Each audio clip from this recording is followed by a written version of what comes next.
Hi guys, and welcome to this week's Wake Up CX. Now, if you've been on social media lately, or live lately, or spoke to anyone lately, at some point someone would have mentioned AI and how amazing this technology is.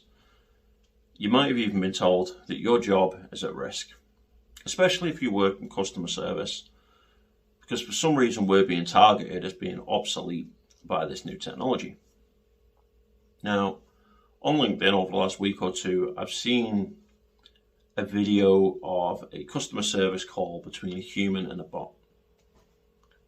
And the comments always come along like, this is amazing, it's going to revolutionize our industry. It's honestly crap. It was a horrendous call. You wouldn't want a day one member of staff doing that. But suddenly, because it's technology doing it, it's amazing, it's great. But it's really low bar, it's not acceptable. Yes, they answered the question, but there was huge pauses. There was no tonality, there was no conversation, there was no relationship or engagement between these two things. It was a Q&A, a poor Q&A at that. And that's not what customer service is, and it's so easy for people outside of the industry to say, oh my God, this is amazing. But they don't understand it. It's not okay, it's poor. And our jobs aren't at risk, I'm afraid. We're not about to be taken out by AI. The technology is clever, but it's not there yet. It's not a human. Now, there's a number of things that struck me, and I won't have time to cover them all, but I'll do my best to get through a few. So, the first one is we'll start with regulations.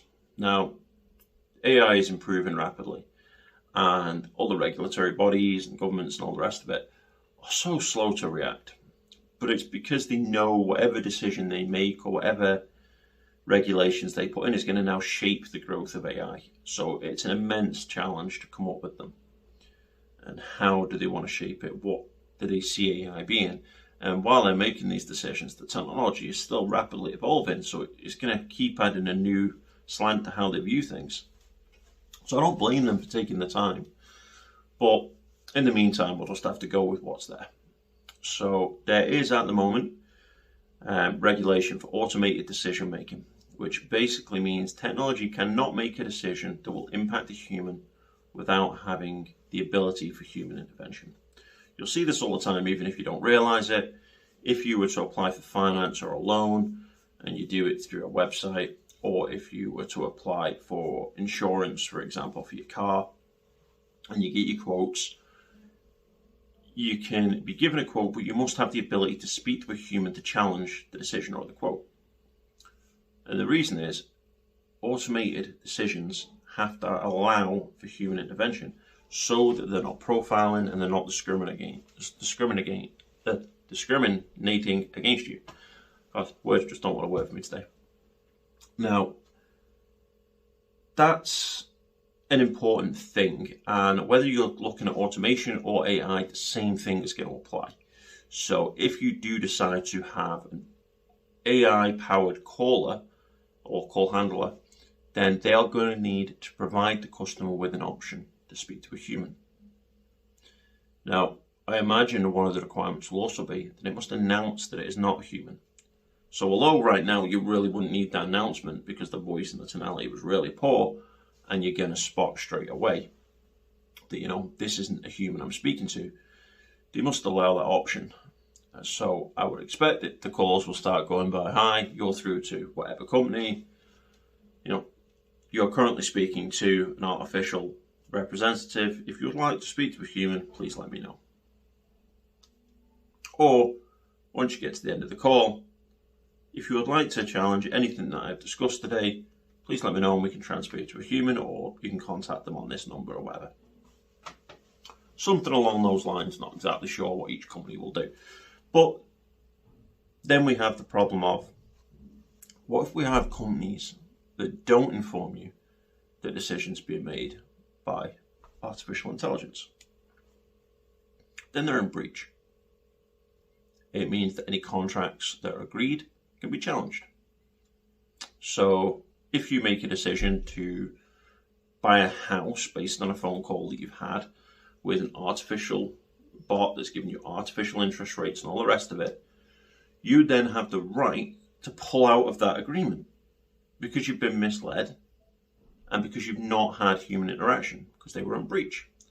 So that then opens the companies and the businesses up to huge risk that at any moment their whole business and their house of cards could collapse if they don't build it on a human foundation. Now, again, there are so many things to AI, but one of them is that it gets smarter the more information that we give it. Now, there are many things that operate like that. So, for example, Facebook advertising. It's powered by tons and tons of information that we freely give it by being users on that site and sharing and posting content and engaging on their platform. We are filling them full of data. And there are many lawsuits going on around the world against Facebook and Meta for the way they use that information. And they will have to defend their position, which will mean they will need to provide at some stage a map of how user information is being used, how is it being processed, who has access to it, and all the rest. At the moment, AI doesn't quite do that. It takes all this information in, it processes it and deals with it. But let's say your information is taken in to form part of the mind of AI. And that may be then used as part of the processing to make decisions for a billion other things. And they would need to prove that. They also need to have the ability to extract certain information from the AI mind, which again, at the moment, I'm not sure they have. They have ways to block inputs, which is using automation, to prevent certain things from being generated that are illegal. But again, it's something that we're going to have to think about. What if information does get into that data pot that is dangerous or sensitive, that shouldn't be there? How do we extract it? How can we give AI a lobotomy and pull out the information that they shouldn't have access to? Again, just something to consider as the technology grows. Now, one of the other things that I suppose we should all accept is technology will impact our lives and it will get more invasive as we move forward. And there is no point in fighting that, whether or not you're looking at an industrial revolution, when all the factories started having more automated machines doing a lot of the work, and labourers then were less hands-on and more oversight of these machines. Rather than being the person that did it all manually, you then became the person that fixed the machine that did it all for you. And that's just going to happen. We've had the internet, that went from a huge pile of educational material to cat videos. Thank you, people. You did a great job with that one. And it is that, the technology will grow and we will put our stamp on it. And that'll be a good stamp and a bad stamp. And it's interesting to see how it'll progress. But it will happen. At the end of the day, it is going to keep progressing. It'll get more and more invasive. But how will it be adopted and accepted by the people that are using it? When I was younger and I started using the internet, my grandparents didn't want anything to do with computers. It wasn't part of their lives. They didn't want that in their lives.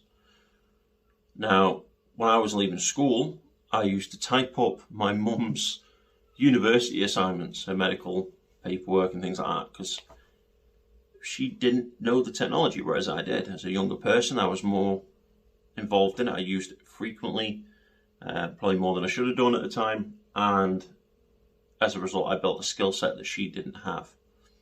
Now, younger generations know far more about newer technology than I will. And again, that will continue. So they'll become more adept and more accepting of AI than older generations. That's just one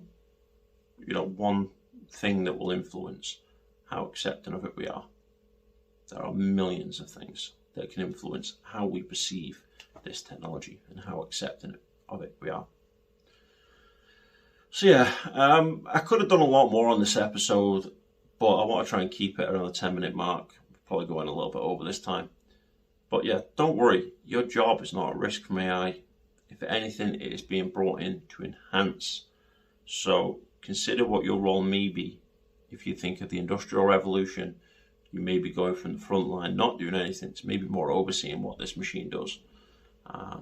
But what do you think AI will do? Do you think it's the end of your role? Do you think you're about to be replaced? Let me know. Keen to see what you think, and we'll do a recap in a few weeks, maybe a month or two, as this technology evolves, because as I say, it's rapid, so there will be changes coming soon. I hope you enjoyed this week's episode, and I look forward to seeing you again next week.